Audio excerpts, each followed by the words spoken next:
Si même Fabrizio Romano nous lie à Alvarez, les gars, on peut y croire. Non, les gars, on peut y croire, je m'en fous. Même si on est broke, on peut y croire. On nous l'a dit il y a quelques jours. Alvarez est la priorité du Barça si on est de retour au 1 pour 1. Deco et Laporta, je m'en fous. Vous faites tout pour être de retour au 1 pour 1. Il y a le retour du Camp Nou, il y a des joueurs qui pourront être vendus. On aura des gros salaires qui vont bouger, comme celui de Fati, de Ter Stegen ou bien même de Lewandowski. Si tout ça s'est passé pour être au 1 pour 1, c'est qu'on doit être archi loin et qu'on nous ment depuis des années. Fabrizio Romano a dit « Julián Alvarez est l'un des attaquants les plus courtisés d'Europe. Non seulement le FC Barcelone, mais plusieurs autres clubs ont déjà manifesté leur intérêt. Même si l'Atlético souhaite le conserver, le joueur n'exclut aucune possibilité. » Mais normal, il n'est pas heureux.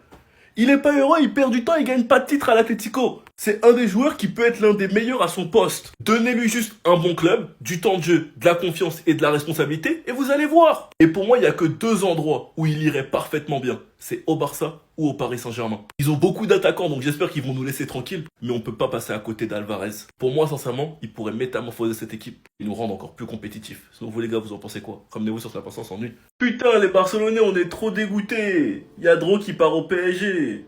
Oh là là, fait chier quoi.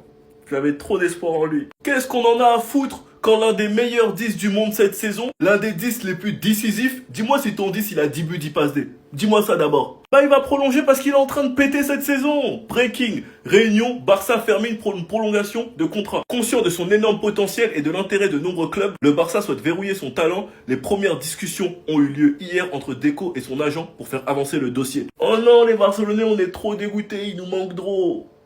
Juan Hernandez succédera à Dro, le milieu offensif de 18 ans, qui est en pleine forme depuis la saison dernière, a été choisi pour combler le vide laissé par le départ de Dro. Il a déjà été convoqué pour le match d'hier et sera progressivement intégré à la dynamique de l'équipe première à partir de maintenant. Oh non, les Barcelonais, on est dégoûtés du départ de Dro. Ibrahima Tunkara a signé un nouveau contrat avec le FC Barcelone qui entrera en vigueur lorsqu'il aura 16 ans en mars. Retenez bien son nom. On va même parler de Olmo et Gavi. Moi perso, le seul truc qui me fait mal, c'est s'il part pour 6 millions. C'est le seul truc qui me fait mal.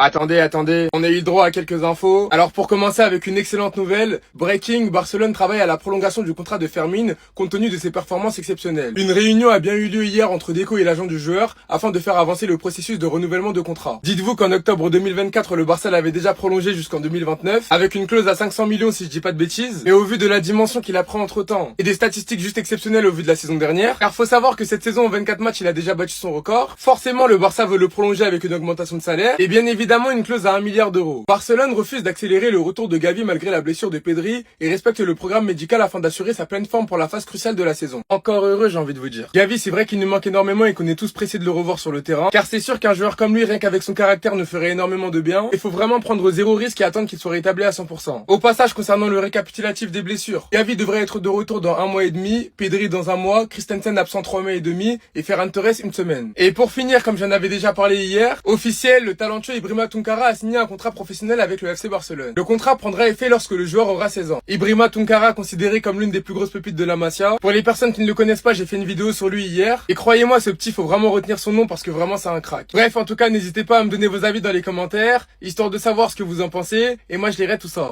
Attendez. Vous savez, dans la commu Barça, il y a beaucoup de débats, beaucoup de sujets sur lesquels on peut ne pas être d'accord. Et pour le coup, je peux le comprendre, hein, c'est des choses qui arrivent. Mais s'il y a bien un sujet sur lequel actuellement on est tous réunis, on est tous main dans la main, c'est que actuellement les gars en défense, c'est chaud. On a un Jules Koundé actuellement qu'on ne reconnaît plus. On a un Baldé qui depuis je ne sais pas quelle année ne progresse plus. Gérard Martin, il y a quelques semaines, on l'appelait Maldini parce qu'en tant que central, pour le coup, il montrait de belles choses. Et pour le coup, on se disait qu'à tout moment, ça aurait pu être ce défenseur. Mais la réalité nous a vite rattrapé en nous montrant que même s'il y avait de belles choses, en vrai de vrai, pour l'instant, c'était quand même assez léger. Au passage, il était aligné avec Koubarsi et les deux ensemble, comme on a pu le constater, c'était vraiment trop mignon. Entre temps, Koubarsi, tellement le niveau c'était hard, ces derniers matchs, il a fini sur le banc. Et pour finir, Eric Garcia, c'est le seul qui se gère. Comme je l'ai dit en début de vidéo, dans la commu Barça, on est tous unanimes sur le fait qu'il nous faut un défenseur. Et étant donné que financièrement c'est broc cet hiver, on n'a pas pu ramener un central, mais on a pu ramener Cancelo qui peut jouer latéral droit ou latéral gauche. Ce qui veut dire que pour un central, on va devoir attendre cet été. Et vu le niveau des défenseurs actuels, je me dis qu'en vrai de vrai, un retour de...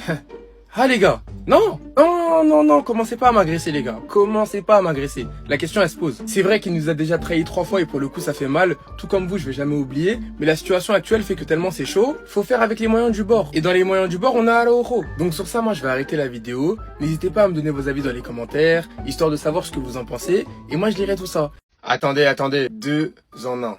Regardez bien le visage de cette personne, les gars, s'il vous plaît. Même pas la peine de trop parler, normalement, vous l'avez reconnu. Ou plutôt, vous les avez reconnus. Parce que oui, il y a bien deux personnes dans un seul et unique corps. Le niveau de ces deux-là, actuellement, c'est juste pas possible. Et rassurez-vous, je sais que c'est pas les seuls. Koubarsi, lui aussi, en ce moment, c'est très chaud. Mais étant donné qu'aujourd'hui, le 22 janvier, c'est son anniversaire, je vais en parler à la fin pour la cerise sur le gâteau. Koundé, pour commencer, je ne le reconnais plus. À chaque match, il se fait envoyer comme du n'importe quoi, c'est choquant. Limite, quand je regarde les matchs du Barça et que je le vois sur son côté, la vérité que derrière mon écran, je suis pas rassuré. J'ai l'impression qu'à tout moment, son vis-à-vis, même si c'est pas un expert en dribble, il peut réussir avec un mini passement de jambe à le rouler dans la farine. Et offensivement, je sais pas pour vous, mais cette saison, personnellement, je le trouve lourd. Carrément, il y a des moments où on lui fait la passe, il est limite en train de marcher sur le ballon. Et sincèrement, ça me fait peur pour la suite. Pour Baldé, que dire? Dans sa manière de jouer, c'est constamment la même chose. Offensivement, il court, et à la fin, il va faire un vieux centre. Un centre qui sera bien évidemment contré pour pas changer. Ou soit il va faire une passe en arrière qui va lui faire perdre tous les mètres qu'il a gagnés. Et défensivement, je préfère même pas en parler. Koubarsi.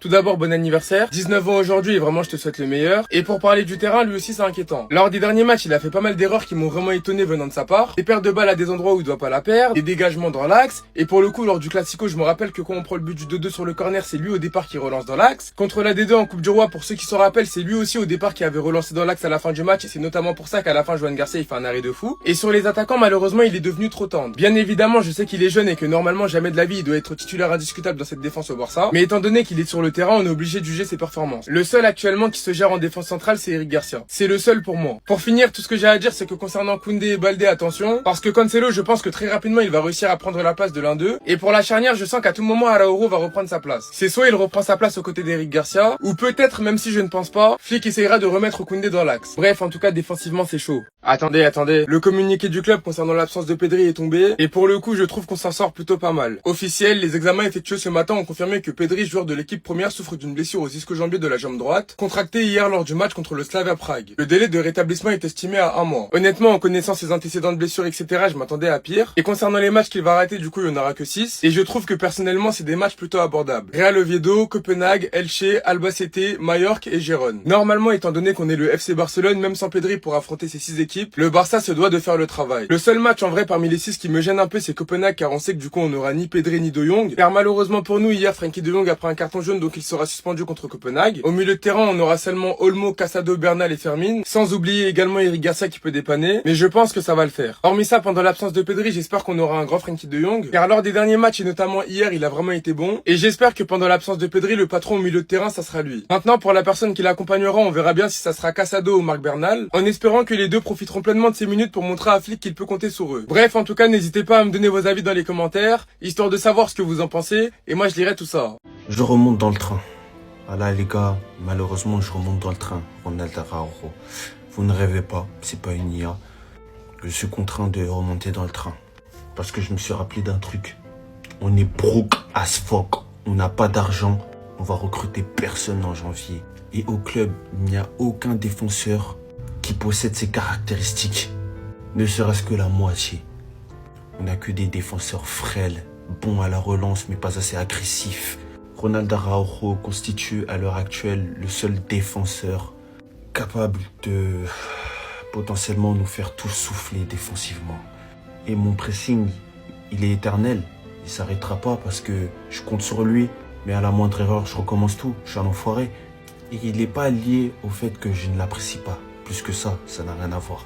Il est lié au fait que pour moi, Ronald Araujo, il a tout ce qu'il faut pour être le meilleur défenseur du monde, sauf un cerveau. Un putain de cerveau. Mais pour l'instant, malheureusement, vous ne rêvez pas. Je remonte dans le train, du moins j'y suis contraint. Voilà. C'était ces Jorginho do Brasil. Et marquez cette date d'une poigne de fer. Les gars, est-ce que vous trouvez ça normal? Frenkie de Jong a délivré face au Slavia Prague sa première passe décisive en Europe depuis le 20 octobre 2020. Mais les gars, il y a un problème là quand même. En 5 saisons, soit 66 matchs de Ligue des Champions, il a délivré une passe décisive. Peut-être qu'il est gardien de but, je sais pas, dites-moi. Je suis désolé, mais dans le foot actuel, les milieux de terrain, ils doivent avoir un minimum de stats. Un minimum! Et puis c'est pas comme si c'était un numéro 6 pur, en mode récupérateur à 100%. J'allais vous dire, ok, lui c'est pas son boulot de faire des passes D, ou de mettre des buts. Et là c'est pas le cas, on parle de De Jong. C'est un mec qui participe au jeu, qui se projette parfois, qui doit casser des lignes. Donc est-ce que pour vous c'est normal qu'un mec en 66 matchs de Ligue des Champions il a mis une passe D? Et pour les buts c'est pareil hein. Et même en championnat au final il a pas de stats. Il est pas décisif, c'est un mec qui n'est pas décisif. Si vous regardez ses 5 dernières saisons au Barça, il y a des saisons il fait 40 matchs, 45 matchs, il a 2 buts, 2 passes D, toutes compétitions confondues. Et en plus de ça, le peu de passes D qu'il met en Ligue des Champions, c'est jamais contre des gros. Là, il a fait une passe D face au Slavia Prague. La dernière fois, c'était face à Ferencváros. Wesh. Donc les gars, je suis désolé, hein. Mais en 2026, dans le foot actuel, c'est interdit qu'un joueur, qu'un milieu, il soit aussi peu décisif. Le Barça va recruter 3 pépites dans les prochains jours. Écoute bien, je t'explique tout ça. Vous savez que la Masia est probablement le meilleur centre de formation du monde, mais le Barça cherche quand même des pépites ailleurs. Voilà, aux 4 coins du monde, le Barça va chercher des jeunes joueurs. Et justement, selon la presse espagnole, il y a 3 pépites qui vont débarquer à Barcelone dans les prochains jours. La première, je vais faire vite parce que j'en ai déjà parlé, c'est Hamza Abdelkarim, l'attaquant égyptien de 18 ans qui arrive de Al Ahly. Ça fait déjà des semaines qu'on en parle, mais là c'est enfin bouclé, il va bien rejoindre le Barça. La deuxième pépite qui va rejoindre le Barça, c'est Adjei Tavares. C'est un ailier anglais de 16 ans seulement qui joue à Norwich.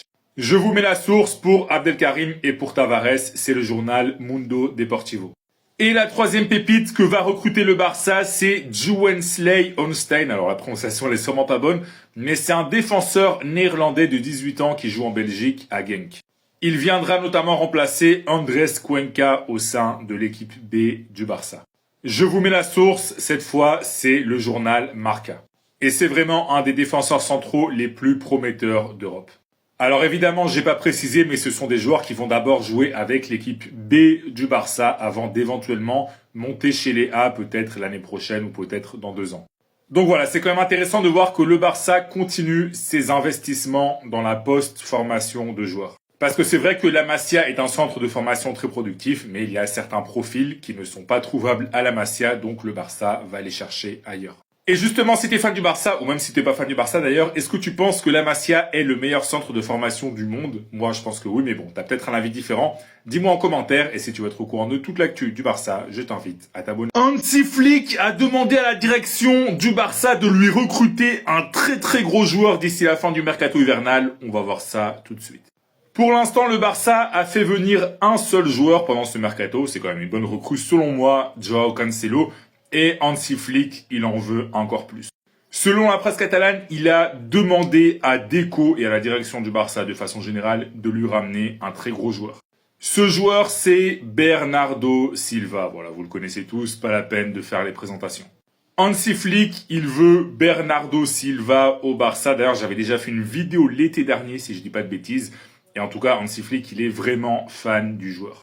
Je vous mets la source de ce que je raconte, comme d'habitude. Cette fois-ci, c'est le journal catalan El Nacional. Et en plus, c'est un transfert qui serait crédible. Le contrat de Bernardo Silva à City, il termine en juin et visiblement, il a déjà pris la décision de partir et donc de ne pas prolonger. Donc, si Manchester City veut récupérer un petit peu d'argent, ça passe obligatoirement par une vente lors de ce mercato hivernal. Et on peut imaginer que ce sera pas non plus une vente hyper chère. Voilà, Manchester City n'est pas en position pour demander beaucoup d'argent pour le Portugais. Après, évidemment, on sait que la situation du Barça, elle est compliquée. En plus, j'imagine qu'il demandera quand même un salaire assez important. Mais bon, pourquoi pas. En tout cas, selon moi, c'est une opération qui peut être crédible et quelque peu réaliste. Après, est-ce que c'est le joueur dont a besoin le Barça? Ça, c'est une autre question.